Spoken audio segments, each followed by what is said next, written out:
Take aku sekan dalayu dayam ode kau menapayupa pada waktu aku benar-benar cinta pada dirimu.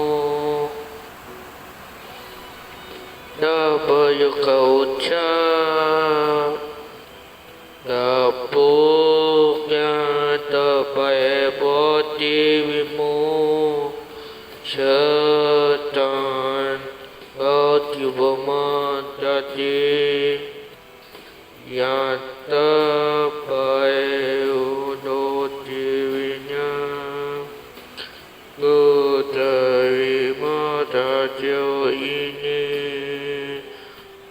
antaranya kau kami aku yakin. Oh bahagia yang engkau bersama dirinya bukan tak kecewa.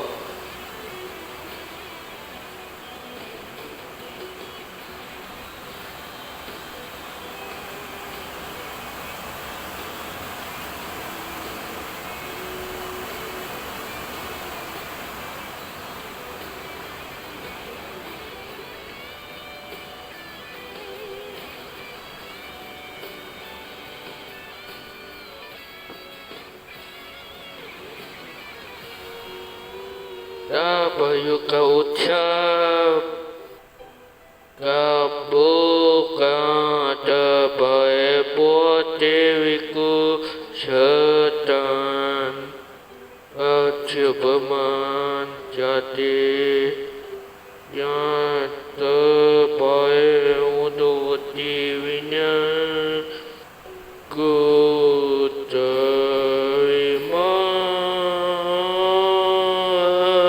tajuk ini adanya kau kami aku yakin.